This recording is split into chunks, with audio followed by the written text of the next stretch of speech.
This is episode number 117 of the Guns Magazine podcast.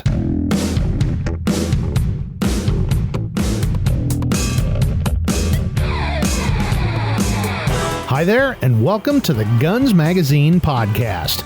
I'm your host and the editor of Guns Magazine, Brent Wheat. Thanks for joining us as we talk to the interesting folks who make up the world of shooting, hunting, and the firearms industry. First, before we get started, let's have a quick chat about our sponsor, Luth-AR. Luth-AR is home of the NBA buttstocks, which are affordable, lightweight, fully adjustable buttstocks for AR-15 fixed and collapsible rifles. But that's not all. Luth-AR is your one-stop shop for build kits, replacement parts, and custom accessories including the chubby grip, palm hand guards, oversized switch safety, and paddle bolt catch. Luth-AR is proudly made in the USA, and with 4 decades of experience, will continue their mission of innovate to dominate with high-quality products for your ARs. Find out more at luthar.com. In today's episode, I talked to well-known trainer Steve Tarani. Steve is one of the most lethal guys I know, but one of his primary missions in life is to teach everyday folks how to stay safe against bad people. During our chat, we discussed this concept of less lethal weaponry and whether it's a viable option to carry in addition to your firearm, or those times when people can't or won't carry a gun. Now here's some straight talk about self-defense with Steve Tarani.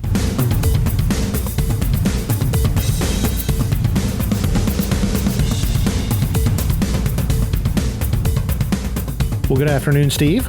Good afternoon, Brent. Well, Steve, it's great talking to you. You are one of our great writers on AmericanCop.com. You do a lot of teaching, and I've had classes with you. Some of my favorite were your improvised weapon classes, where you showed us how a T-shirt can be used quite effectively in bad situations. But I figured you were the perfect guy to talk to about our topic today, which is less lethal. Now, we hear that term a lot in law enforcement, but for real earth people, just John and Susie Q. Citizen, what the heck exactly is less lethal?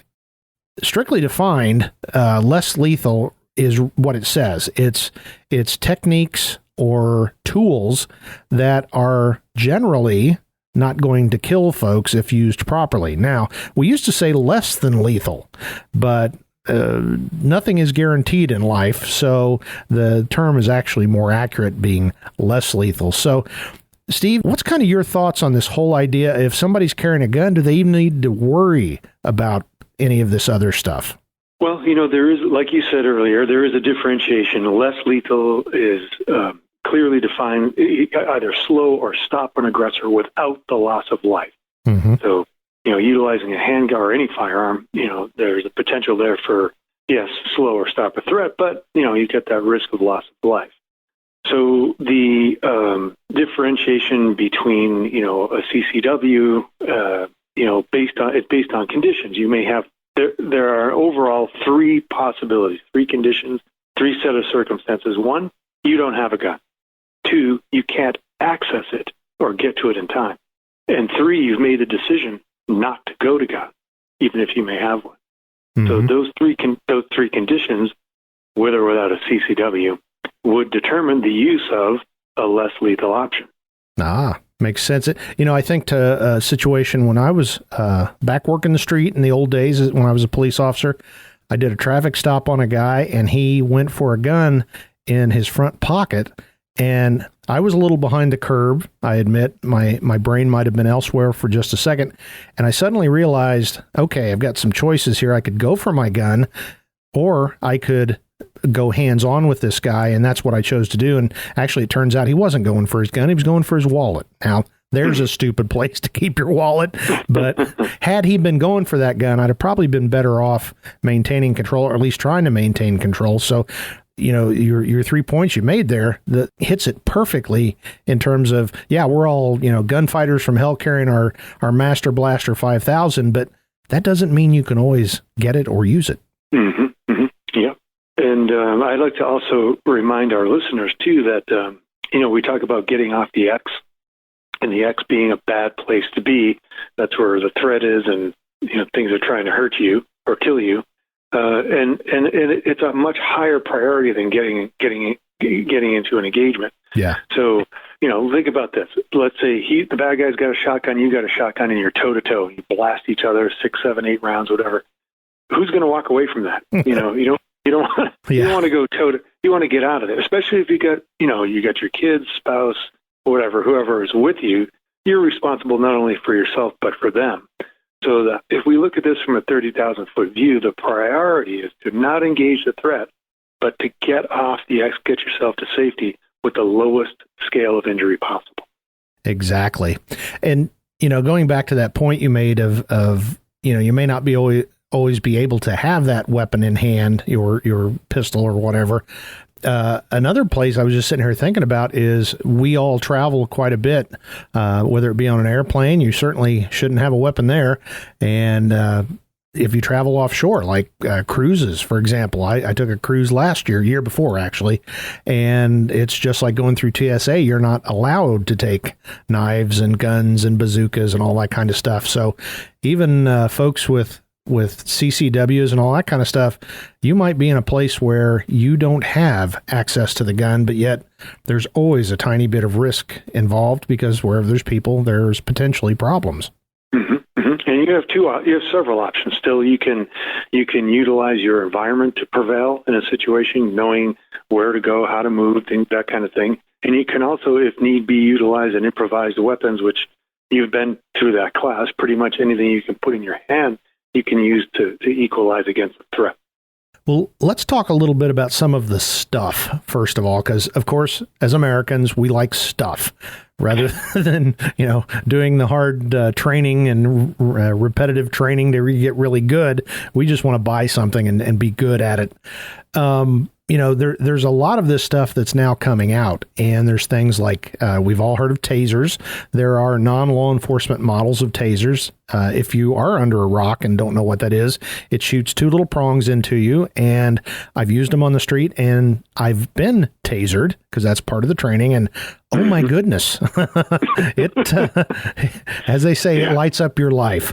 And it gets your attention, wakes you up in the morning. Oh, it absolutely does. And but there's a downside to everything, and there are some folks that it doesn't, very few folks that it doesn't work on, but since you're shooting out little prongs on fishing line, basically you can miss. And once you've expended your little barbs, now you don't really have a plan B. But there's also stun guns and those kind of things. So you don't necessarily teach that particular type of weapon system, but your thoughts on them? Well, we do some of it. Back in the day when I was doing some other type of work, the 2 most common are the batons, which are fixed or expandable batons, and then you've got your taser or stun gun. So we should clarify, like you said, especially for civilian application, the length is only 15 feet, which that's pretty close, as you know. Yeah. And the other option, if you don't have the taser, is the stun or direct contact. Either way, whether it's the extended distance or contact, that's a 30-second muscular ride for most civilian models. And then, like you said, that's enough to get you off the X. But if not, then you've got to have a plan B. Exactly. Well, let's also talk about sprays. Pepper spray. I used to help instruct some pepper classes. I've used it quite a bit.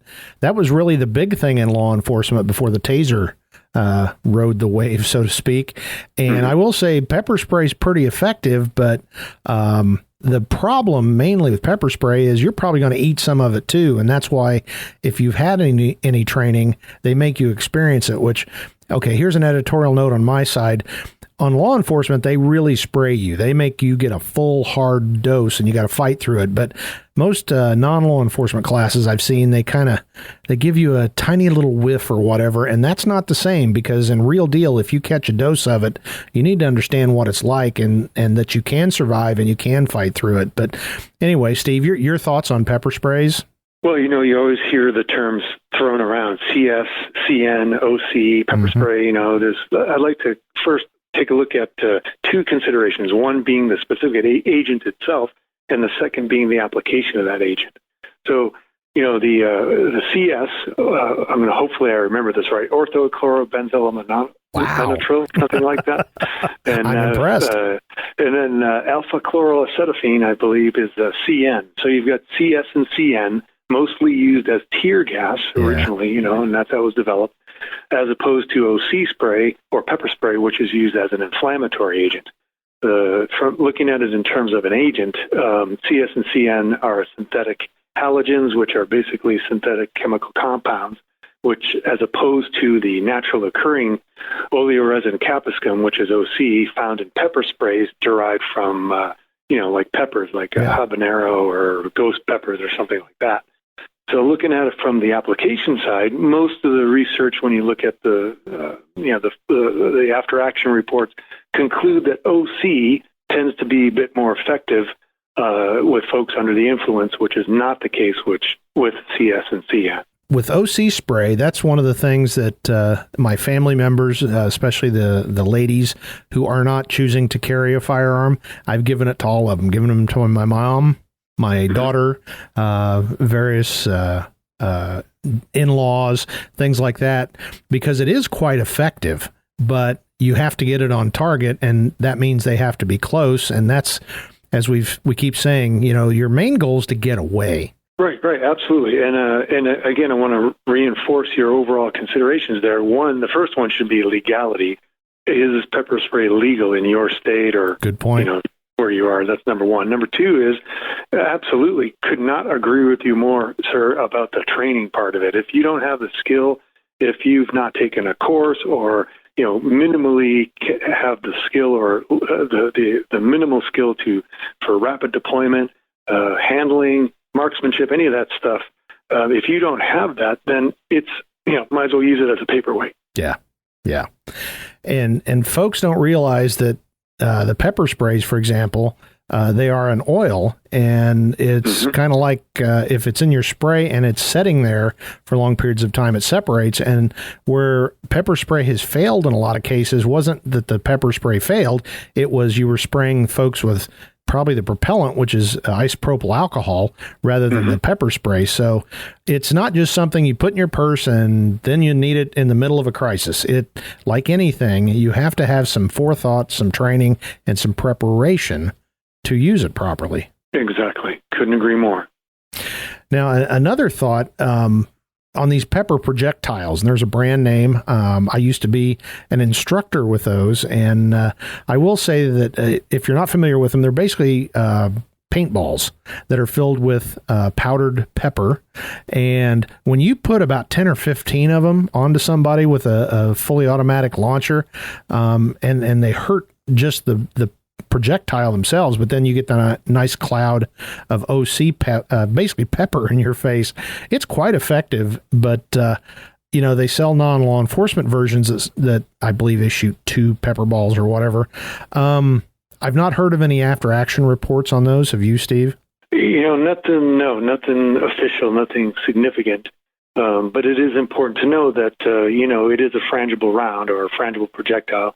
So, just like everything else, having the skill, having the training, and they're generally fired from a specifically designed, delivery system, or some people, I've heard of people modifying paintball guns and things like that. So, it really is dependent on how you launch the thing. And then the other consideration is, how can you carry it? I mean, are you going to carry a paintball gun in your purse? Yeah. If anybody knows of an actual use case of one of those, please share it with us. I would like to hear how that went for everybody. But when you said a minute ago on batons, I wasn't intentionally glossing over that. I felt like that was probably a pretty important topic that we needed to get there on its own. As I said, I've taken classes from you, and of course I've taken police baton classes. I've used batons in real life scenarios, but I think the cool thing, and the reason I lumped it in with less lethal, is it's not traditionally, if you're carrying an expandable baton, that's clearly a weapon. But as you have shown me and many, many people, a walking stick is a wonderful weapon if you are trained and prepared to use it. Right. If you have the skills and know how to carry, access, deploy, and handle that, think about that. It's the longest baton you can possibly carry. and it's you put a grommet on the end of it, and it's a medical device. It's illegal in every country. If you're traveling overseas, you can take it on an airplane if you're using it to walk. And yes, we have a defensive walking stick class as well as the impact weapon defense program, and it's also considered a improvised weapon as well. Yeah, and with a minimal amount of training, it's a substantial defense tool. In close quarter contact. That's what really surprised me when I went into that class. I thought, okay, he's going to teach us some really cool stuff, but I'm going to have to really work on it. Truly, it's almost instinctive. I mean, you still really do need to get some training and make some practice, but it's the learning curve is pretty quick on those kind of things. And it's funny, if you'll notice, many folks in the industry, when they travel, they tend to use a cane or a walking stick or something. And it's not because they're mobility challenged. It's because it's a nice, handy thing to have. Yeah, better to have and not need, Well, we've kind of gone through kind of the classes of all these and there's a lot more, but those are kind of the big ones right now, and the ones that you will see promoted as the answer to your personal defense kind of questions. But I'm going to turn it back over to you in terms of, where do you, when folks come to you and they say, well, I'm not going to have a gun, or I'm not going to carry a gun, or I can't have a gun in my particular circumstance, where do you go from there? What do you tell them? Well, if they, as you said, if they can't check any of those boxes, then, there are other options that we discussed, the baton option, the taser, training, having your skill sets with other improvised or weapons of opportunity. But I like to look at it from my usual spiel is what I call mind, eyes, hands, like a ladder from the top down. Mm-hmm. Try and solve it with your most powerful weapon. Use your mind. Apply your situational awareness to your environment. And if you can hear it, see it, smell it coming, forewarned is forearmed, right? Yeah. And it's much better to step away from any potentiality, any potential engagement, than to engage, because you're always going to be behind the power curve. If you can't solve it with that, use your eyes. How do I get out of here? Where is my next option to get? Where's my next cover? Where's my next concealment? Where are my exits? Things like that, using your eyes. And then if failing your most powerful weapon, utilizing your environment to prevail, then you got to either put something in your hands or get off the X. Exit or equalize. I like to say the term. Exit or equalize. Exit or equalize. I like that a lot. And you've already talked about it once, but I don't think we can emphasize it too much. We've said in past discussions that, you are the executive protection agent in your group with your wife, your kids, your friends, significant other, whatever. You're the one that your job is to do just like a professional dignitary protection, or whatever term you want to use, personal agent. They don't fight it out. They don't fight it out at all. No, not at all. In fact, that's something I did for many years, still do actually. Both in the professional executive protection world, you have to, it is said, if you go to guns, you fail. Yep. And nothing could be more true. I mean, you're the ad hoc designated protective agent of your family, whether you have the assignment or not, you are. And your options are, to keep your protectees safe or not have the skills to do that. And, one of the team leaders that I worked with years ago, he, really solid guy, 30-something years on, been there, done that, checked all the boxes, has every possible T-shirt you can imagine. He has said more than once, if the first response is to go to guns, you failed, because now you're sending rounds down, and guess where those rounds are coming to? Your protectee. Yeah. So, why not, look, he used to use, and I've said this before on previous interviews, he used the term that the firearm is considered the lifeboat on the Titanic. The better idea is to look for an iceberg. Stay aware. Is there an iceberg out there? Okay, now how about this? If there is one, then look for it. And if you see one, then go around it or avoid it. So if you fail to look for, fail to see, and fail to go around, then do you need to get something in your hands? Yes, of course. But you got, 4 or 5 options prior to that you need to exhaust before going to the lower level threat response, which would involve less lethal options. Yeah. And you teach quite a bit of empty hand type of technique. And, that can be the most dangerous of all because you literally are in hand to hand with somebody. But for most folks that you don't believe are going to maintain proficiency by regular training, what do you say when somebody comes, you go, oh, teach me that cool move because I can, break arms and judo chop people. And what do you tell them? Well, first of all, we go through the whole, I like to use the term bad breath to 200 yards.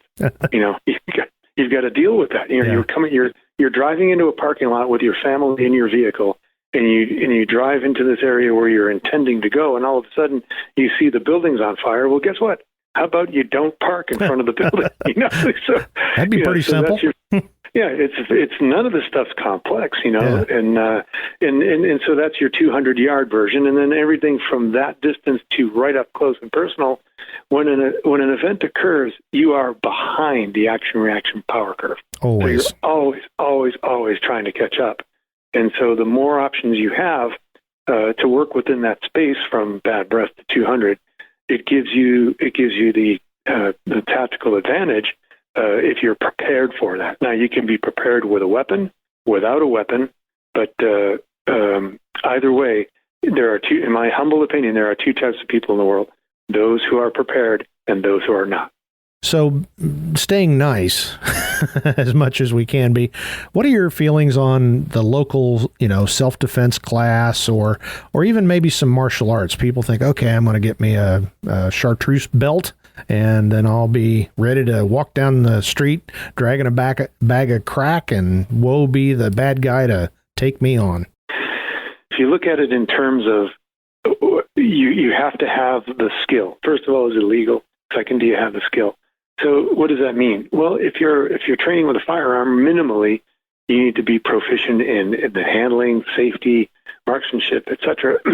And if you look at any other weapon, whether it's an edge weapon, impact weapon, the same exact thing applies. The further you go down the weapon scale, going from a ballistic weapon to a non-ballistic weapon, that means the closer you are to the threat. Well, as we all know, the closer you are to the threat, the higher your potential for injury. The longer you stand on the X and the closer you are, the higher your potential for injury. So what that means, what that loosely translates to, is that you need to spend more time training. So the closer the threat, the more intense the engagement, the more training required. Well, I'm going to ask you a question that I'm not trying to get too deep down in the weeds because there's certain things you don't necessarily want to talk about. But as we've said before, you've even helped protect some guy named Trump and a lot of other folks that you couldn't name. Is less lethal, less than lethal, these type of weapons, is that a normal part of your loadout or only in certain circumstances or just never? It depends on what agency you're working for, what the policies are, and protocol and SOP for those agencies. But as an agent, as a protective agent, I've always looked at it in terms of, how do we solve this problem without going hands-on? Mm-hmm. Because again, if you go to a weapon, if you have to go to a lower level defense option, i.e. weapon, you failed miserably as an agent. Yep. You failed to see the potential threat. You failed to observe a potential problem. You failed to, look at your lines of demarcation and know where to go, how to get there, things like that. You failed in so many other areas that, you failed in your job. Well, we've said that like in a couple of different ways. And if somebody's sitting there going, come on, but tell me about the cool stuff and how you can do this and do that. I think the overarching thing here we're trying to get across to you is whether you're talking about your wife carrying pepper spray or you or whatever. The point is, don't get in the problem in the first place. As right. I had forgotten about your analogy, but that is perfect. And actually you got it from somebody else, but the lifeboat on the Titanic, if they had just been watching for icebergs, maybe they would have made it to Southampton and then it wouldn't have been that good of a story. But I'm guessing the thousands of people on board probably would rather choose that path than trying to do some cool lifeboat, emergency swimming kind of thing. Right. Do you need to know how to use a lifeboat? Yes, of course you do. And, I'm not going to, there's no way to sugarcoat this. You want to be good at something, it takes time. Yep. You've got to commit to it. You've got to do, if you want to do a martial arts, you're looking at a bare minimum of 6 hours a week or 2 hours a night times 3 nights a week. You've got to commit. You can't just go to one day. You got to go for, it's a long time. I don't know. Everybody's different. Everybody's learning curve is different based on your physicality and your experience and that.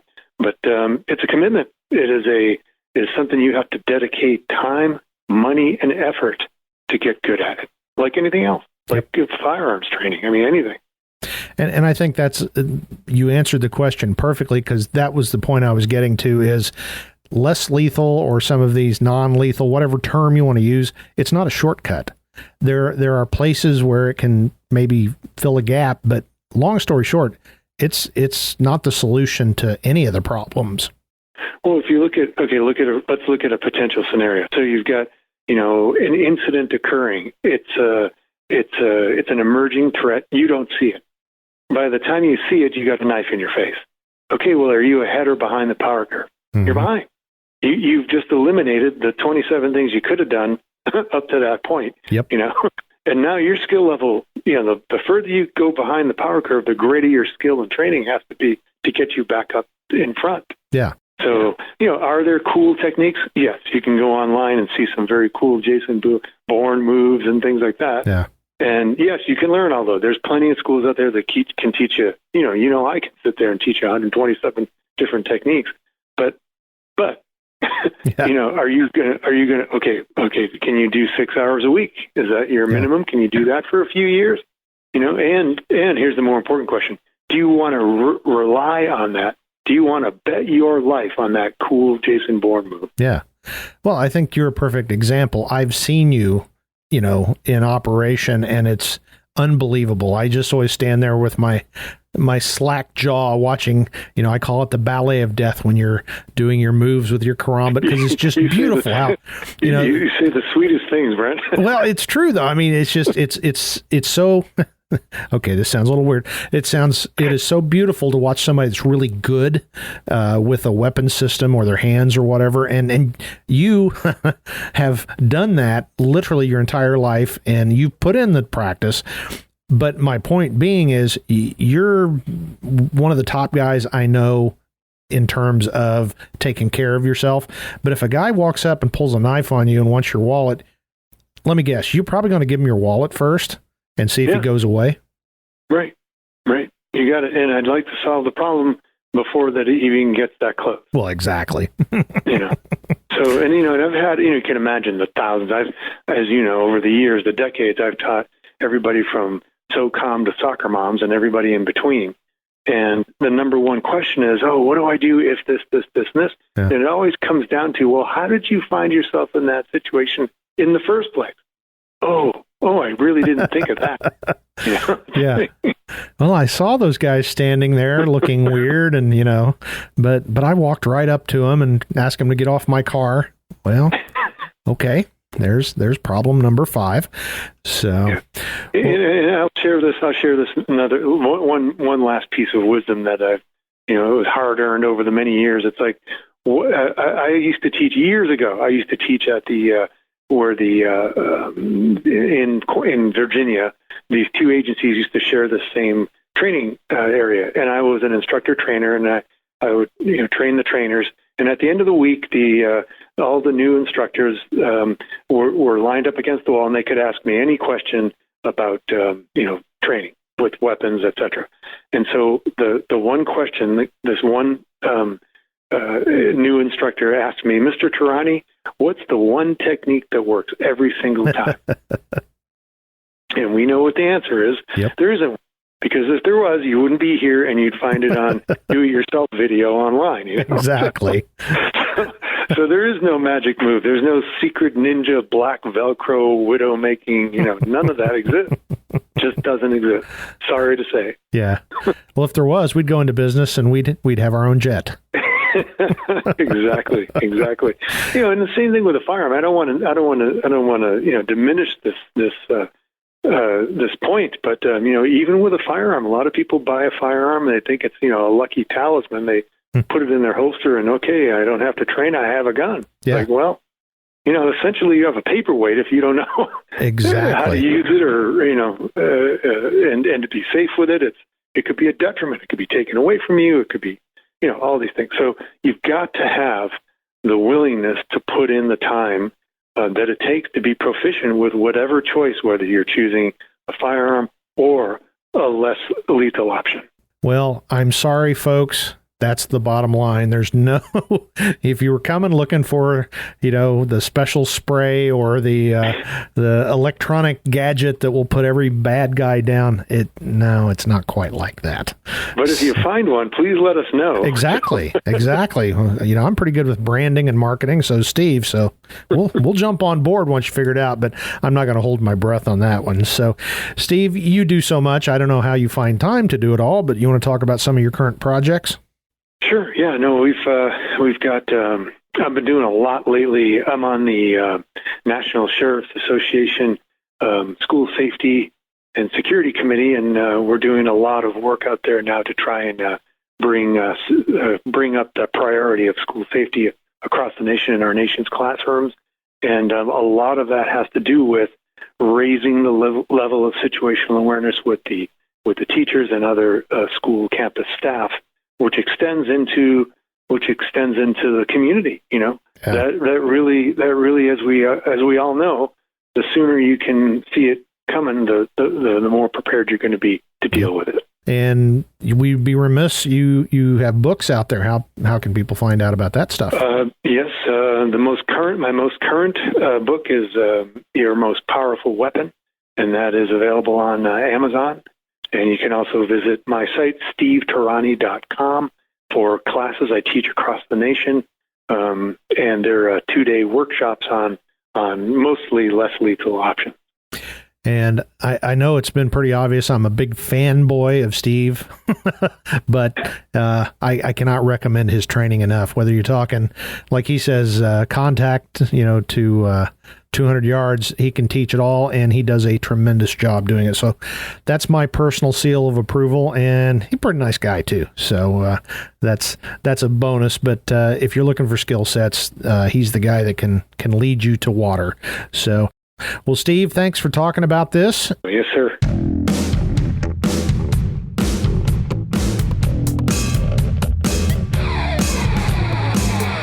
Well, I hope you gleaned a few nuggets of wisdom from my chat with Steve Tarani, because he knows it and tells it like it is.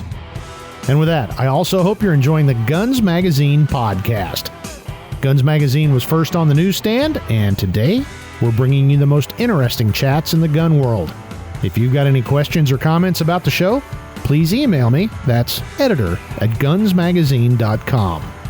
Make sure you subscribe to us on your favorite podcast directory, YouTube, and of course, at gunsmagazine.com.